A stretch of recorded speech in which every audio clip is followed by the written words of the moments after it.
This podcast is provided for educational, informational, and entertainment purposes only, without any express or implied warranty of any kind, including warranties of accuracy, completeness, or fitness for any particular purpose.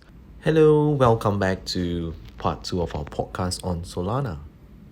So all this are actually points to one thing. They actually points to Solana being primed to take over Ethereum as the number two currency, the number two biggest cryptocurrency in the market.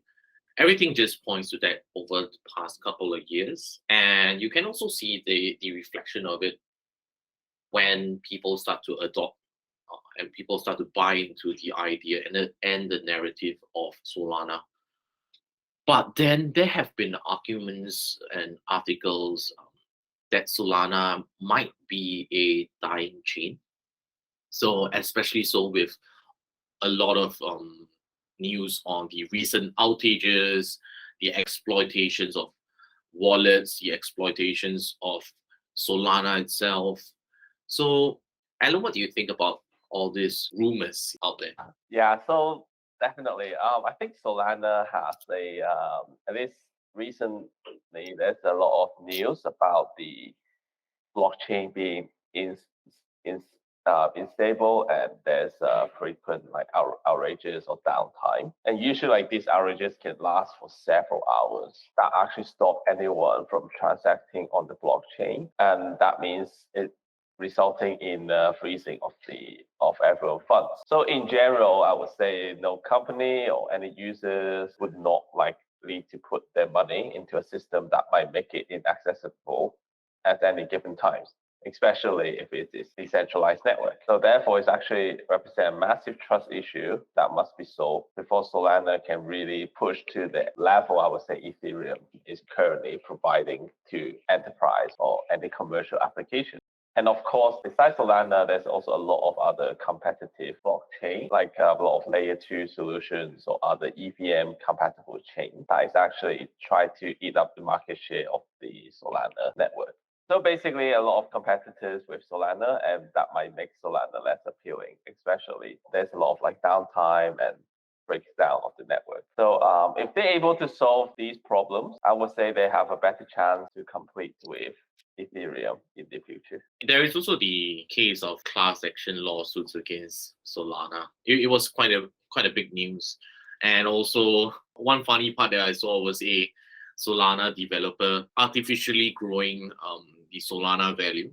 And when I saw it, it was pretty shocking because he also did mention that Ethereum's total value locked was actually double. And he said there's this guy called Ian Makali now. He said that there are a lot of total value locked in DeFi projects in Solana as well as Ethereum, but especially so in Solana. And he actually created 20 different DeFi projects on Solana.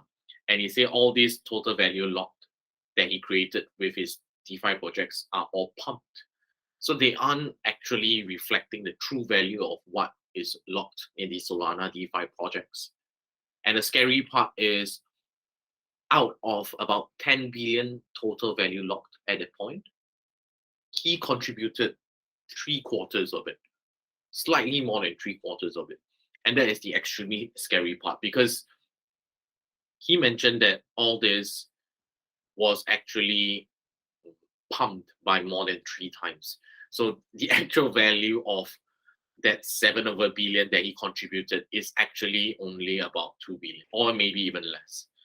So when this was found out, when this was scooped up, people actually felt that the adoption of Solana wasn't as great as what many thought, because many thought that the DeFi projects of Solana might be the next biggest thing, because DeFi was extremely huge.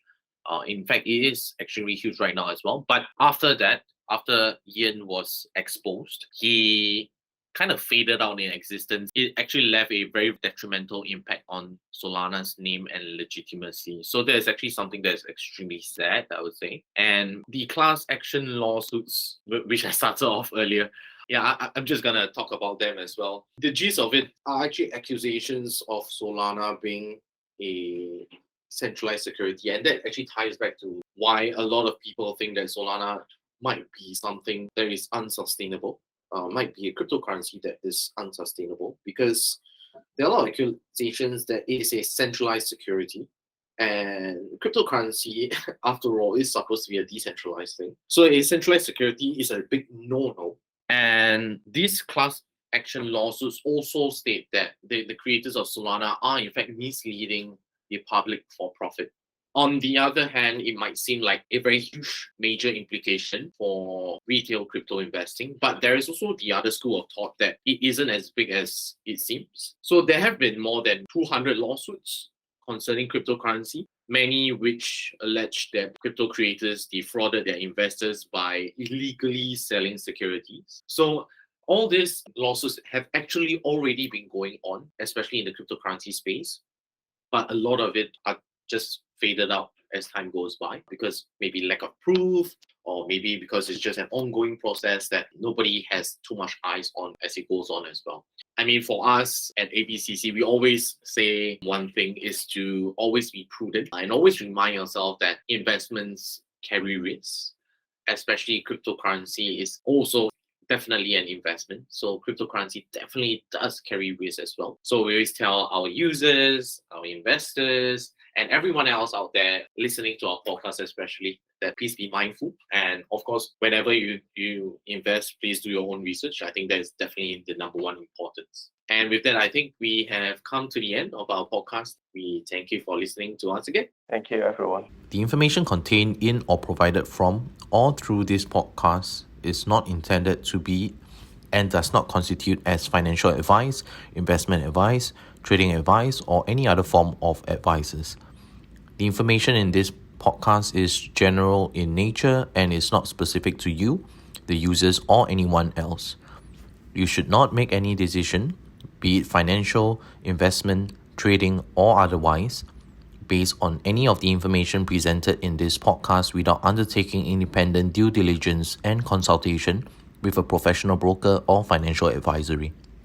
You understand that you are using any and all information shared in this podcast at your own risk. You are solely liable for any losses that you may incur from investing, and in no event shall we be liable for any losses which may be incurred while investing. Trading of cryptocurrencies is highly risky and may not be suitable for the general public. All opinions expressed by the program participants are solely their own current opinions and do not reflect the opinions of ABCC. Participants' opinions are based upon information they consider reliable.